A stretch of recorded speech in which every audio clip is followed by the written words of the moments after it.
Hyenas का family structure सबसे ज्यादा कॉम्प्लेक्स है इनकी फैमिली में रैंकिंग सिस्टम की वजह से। और इस फैमिली में अगर आप मेल हाइना हो तो किस्मत इससे ज्यादा बुरा आपके साथ कुछ नहीं कर सकती। पूरी जिंदगी खुराक के लिए लड़ते रहना है और रैंक में जो आपसे ऊपर हैं वो हर बार आपसे शिकार छीन लेंगे और एंड पे आपको खानी पड़ेंगी सिर्फ हड्डियां। आप जितने भी पावरफुल हो रैंक में कभी ऊपर नहीं जा सकते और ना ही आप अपनी मर्जी से कोई मेटिंग पार्टनर चूज कर सकते हो। इवन कि अपनी मर्जी से अपने बच्चों के साथ भी नहीं रह सकते, क्योंकि मेल हाइना को कभी पता ही नहीं चलता कि उसके बच्चे कौन से हैं। सुनने में ये सब अजीब है, लेकिन इन सब चीजों के पीछे एक बहुत ही सॉलिड रीजन है। हाइनास की लाइफ आपको शेरों से भी ज्यादा इंटरेस्टिंग लगेगी। इनके रिलेटेड वीडियो बनाने के लिए मेरे एक सब्सक्राइबर ने कहा था, जिनका नाम फैजान काजमी है। अगर वीडियो पसंद आई तो आप भी जरूर बताना कि नेक्स्ट वीडियो कौन से एनिमल पे बनानी चाहिए।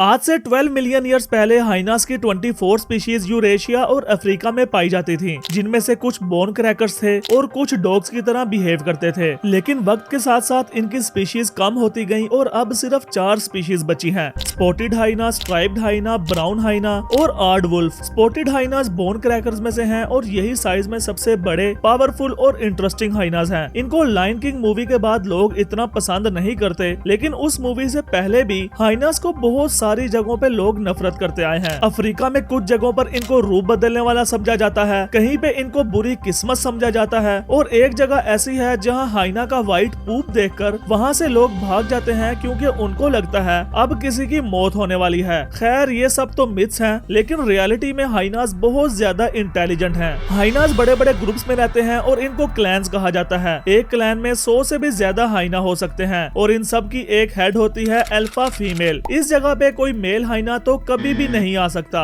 बल्कि मेल हाइना किसी भी फीमेल हाइना से रैंक में ऊपर नहीं आ सकता। सबसे ऊपर अल्फा फीमेल, फिर उससे नीचे उसके बच्चे, फिर ऐसे ही अल्फा फीमेल के नीचे एक फीमेल हाइना और उसके नीचे उसके बच्चे। इसी तरह रैंक में सबसे नीचे मेल हाइनास। जब कोई शिकार होगा सबसे अच्छा हिस्सा अल्फा फीमेल और उसके बच्चों को खाने के लिए मिलेगा। शिकार रैंक के मुताबिक ही खाने को मिलता है, इसलिए जो एंड पे हड्डियां बचती हैं मेल हाइनास वो खाते हैं। फीमेल हाइना मेल के कंपैरिजन में ज्यादा स्ट्रॉन्ग और एग्रेसिव होती हैं। इस चीज का भी इनको बेनिफिट मिलता है, लेकिन अगर इस सोशल हायरार्की को कोई ब्रेक करने की कोशिश करेगा तो पूरा क्लैन उसके अगेंस्ट हो जाता है। रैंकिंग सिस्टम इस चीज पे डिपेंड करता है कि आपका अल्फा फीमेल के साथ क्या रिलेशन है। फॉर एग्जाम्पल अल्फा फीमेल के बच्चों में से जो फीमेल हाइना होगी वो रैंक में दूसरे नंबर पर होगी, फिर ऐसे ही उसके आगे बच्चों में से फीमेल हाइना तीसरे नंबर पर। आप सोच रहे होंगे कि अल्फा फीमेल का बच्चा अगर मेल हाइना होगा तो वो रैंक में ऊपर क्यों नहीं रहता, तो इसका आंसर है कि फीमेल हाइना अपने बच्चों को सिर्फ 14 मंथ तक अपने साथ रखती हैं। उस टाइम तक वो रैंक में अपनी मदर के जस्ट नीचे रहता है, लेकिन जैसे ही ये बड़ा होगा इसको क्लैन छोड़कर जाना पड़ेगा, क्योंकि फीमेल हाइनास अपने ही क्लैन के मेल हाइनास के साथ ब्रीडिंग नहीं करती। मेल हाइना अपना क्लैन छोड़कर मेटिंग के लिए कोई पार्टनर ढूंढने जाएगा और किसी दूसरे क्लैन में एंटर होने की कोशिश करेगा। पहले उसको बहुत ही मुश्किल से मार खाने के बाद क्लैन में एक्सेप्ट किया जाएगा और उसके बाद वो उस क्लैन में सबसे लोएस्ट रैंक पे होगा। ऐसे मेल हाइनास को इमिग्रेंट्स कहा जाता है। इससे पहले जिसने क्लैन को ज्वाइन किया है वो रैंक में इससे ऊपर होगा और इसके बाद जो आएंगे वो इससे नीचे। आप चाहे जितने भी स्ट्रॉन्ग हो, आप अपने से ऊपर रैंक वाले हाइना को चैलेंज नहीं कर सकते। आपके पास बस एक ऑप्शन है, अगर कोई हाइना मर जाता है या क्लैन को छोड़कर चला जाता है तो आपका रैंक एक स्टेप ऊपर हो जाएगा, वरना वहीं पे। फीमेल हाइना सिर्फ इमिग्रेंट मेल्स को मेटिंग के लिए चूज करती हैं और वो उसी को चूज करेंगी जो थोड़ा वीक होगा और फीमेल हाइना की डोमिनेंसी को एक्सेप्ट करेगा। मेटिंग पर भी फीमेल हाइना का पूरा कंट्रोल होता है, क्योंकि इंटरेस्टिंग फैक्ट तो ये है कि मेल और फीमेल हाइना के रिप्रोडक्शन ऑर्गन्स दिखने में बिल्कुल सेम होते हैं। अब स्पॉटेड हाइनास ऐसे क्यों इवॉल्व हुए इस चीज का साइंटिस्ट को भी नहीं पता, लेकिन मेल हाइनास बच्चों के साथ रहेंगे या नहीं ये भी फीमेल हाइना ही डिसाइड करती है, क्योंकि एक फीमेल हाइना बहुत सारे मेल्स के साथ मेटिंग करती है। इस तरीके से मेल हाइनास में कंफ्यूजन क्रिएट होती है और उनको कभी भी पता नहीं चलता कि उसके बच्चे कौन से हैं। फीमेल हाइना ये सब अपनी डोमिनेंसी मेंटेन रखने के लिए करती है। बच्चों के लिए खुद ही शिकार करेगी, उनका ख्याल रखेगी और एक सिंगल मदर का रोल प्ले करेगी। हाइना मदर्स बहुत ही ज्यादा केयरिंग होती हैं। अपने बच्चों के साथ रहने की वजह से उनकी सपोर्ट भी फीमेल हाइना को ही मिलती है और जितनी ज्यादा सोशल सपोर्ट होगी आने वाले टाइम में उतने ही चांसेस होंगे रैंक में ऊपर जाने के। फीमेल हाइनास रैंकिंग में कैसे ऊपर जाती हैं, इसके लिए उनको क्या क्या करना पड़ता है वो सब मैं आपको आपको बताऊंगा, लेकिन पहले आप ये जान लें कि मेल हाइनास एक दूसरे को सपोर्ट करके रैंक में ऊपर क्यों नहीं जाते। दरअसल फीमेल हाइनास जिस क्लैन में पैदा होती हैं, पूरी जिंदगी उसी क्लैन के साथ रहती हैं और मेल हाइनास को मेटिंग पार्टनर ढूंढने के लिए क्लैन छोड़ना पड़ता है। फिर मदर्स, सिस्टर्स, डॉटर्स एक दूसरे के साथ पूरी जिंदगी रहती हैं और अपना रिलेशन स्ट्रॉन्ग बनाकर रखती हैं। और एक क्लैन में जितने भी मेल्स होते हैं वो सब इमिग्रेंट्स होते हैं, लेकिन फीमेल सब की सब रिलेटिव्स। इसी वजह से फीमेल हाइनास को शिकार में ज्यादा खाने को मिलता है और वो मेल से 20% ज्यादा स्ट्रॉन्ग और एग्रेसिव होती हैं। क्लैन में ज्यादा फाइट्स भी फीमेल हाइनास ही करती हैं। वैसे तो इस हायरार्की को कोई भी ब्रेक करने की कोशिश नहीं करता और बहुत सालों तक ये रैंकिंग सिस्टम सुकून से चलता रहता है, लेकिन जब अल्फा फीमेल की डेथ होती है उसके बाद असल लड़ाई शुरू होती है और फीमेल हाइनास इसी टाइम पे अपने स्ट्रॉन्ग सोशल सपोर्ट का इस्तेमाल करती हैं। जिसका सोशल सपोर्ट जितना स्ट्रॉन्ग होगा वो अपने से ऊपर रैंक वाली फीमेल को चैलेंज कर देगी और उसे फाइट में हरा कर अपना रैंक ऊपर करेगी। अपने रैंक को बचाने के लिए हाई रैंक वाली फीमेल्स लो रैंक वाली फीमेल्स के बच्चों को मार देती हैं ताकि वक्त आने पर वो उनको चैलेंज ना कर सकें। एक स्टडी के मुताबिक ग्रुप में 99 बच्चों में से 21 बच्चों को सिर्फ हायर रैंक वाली फीमेल्स ही मार देती हैं और जब रिसोर्सेज की कमी होती है तो माँ भी अपने बच्चों में से कमजोर बच्चे को मार देती है और सिर्फ ताकतवर को रखती है ताकि वो आराम से सरवाइव कर पाए, क्योंकि बच्चे शुरुआत के दिनों में सिर्फ माँ के दूध पर पलते हैं। फीमेल हाइना एक टाइम पर 2 बच्चों को जन्म देती है और बहुत ही कम केसेस में 3 बच्चे, लेकिन इनमें से बहुत बार बच्चे भी एक दूसरे को माँ की अटेंशन और खुराक के लिए मार देते हैं। इसलिए 100 में से 60% बच्चे तो अपनी अडल्ट एज में पहुंचने से पहले ही मर जाते हैं। अब सवाल ये है कि लो रैंक वाली फीमेल्स रैंक में ऊपर कैसे जाती हैं? इसके लिए बहुत बार डिफरेंट लो रैंक वाली फीमेल्स एक साथ मिलकर अपना बड़ा ग्रुप बनाती हैं और उनमें से जो एज में ज्यादा होगी वो उनकी हेड बनेगी। फिर ये सब मिलकर अपने से ऊपर रैंक वाली फीमेल को चैलेंज करती हैं, लेकिन अल्फा फीमेल को कोई भी चैलेंज नहीं करती क्योंकि उसकी सोशल सपोर्ट हमेशा सबसे स्ट्रॉन्ग होती है। उसके बच्चे भी सबसे सेफ होते हैं और खाने के लिए सबसे अच्छा उसी को मिलता है। ये सब फाइट्स अल्फा फीमेल के मरने के बाद होती हैं या फिर लो रैंक वाली फीमेल्स के दरमियान। एक सवाल मेरे माइंड में ये आ रहा था कि अगर इनके क्लैंस में हमेशा लड़ाई चलती रहती है जिसकी वजह से इनके बच्चे भी सेफ नहीं रहते, मेल हाइनास भी हमेशा लो रैंक पे रहते हैं और हड्डियां खाने की वजह से इतने वीक रहते हैं कि ये फीमेल के लाइफ स्पैन से हाफ लाइफ भी नहीं गुजार पाते, उससे पहले ही मर जाते हैं। फिर भी ये सब इतने बड़े ग्रुप्स में एक साथ क्यों रहते हैं? तो इसकी मेन रीजन है इनका इलाका जहाँ ये रहते हैं। स्पॉटेड हाइनास अफ्रीका के ग्रासलैंड्स में रहते हैं। यहाँ सरवाइव करने के लिए इनको एक साथ रहना पसंद हो या ना हो, फिर भी इनको एक दूसरे की जरूरत होती है। स्पॉटेड हाइनास 1600 किलोमीटर से भी बड़े इलाके पर कब्जा करके रखते हैं, इसलिए इनको अपना इलाका प्रोटेक्ट करने के लिए, बड़ा शिकार पकड़ने के लिए और अपने बच्चों को सेफ रखने के लिए भी एक दूसरे की जरूरत पड़ती है, क्योंकि अकेला हाइना एक शेर को तो नहीं मार सकता, लेकिन हाइना का पूरा ग्रुप एक शेर को आराम से मार सकता है। हाइनास को ज्यादातर इस तरह से दिखाया जाता है कि ये खुद शिकार नहीं करते, बस दूसरे एनिमल्स का किया हुआ शिकार या मुर्दा जानवरों को ढूंढकर खाते हैं, लेकिन असलियत में हाइनास अपने इलाकों में टॉप के शिकारी हैं और इनका सक्सेस रेट 95% है, एक चीते से ज्यादा और एक लाइन के ग्रुप से भी ज्यादा। हाइनास बहुत ज्यादा अपना शिकार खुद भी करते हैं और शेर इनसे शिकार छीनते हैं, क्योंकि जिन इलाकों में हाइनास रहते हैं वहाँ दूर दूर से दिख जाता है कि किसने क्या शिकार किया है और फिर अपने शिकार को डिफेंड करने के लिए भी एक दूसरे की जरूरत पड़ती है। इमिग्रेंट्स मेल जिनकी ग्रुप में तो जरा भी इज्जत नहीं होती,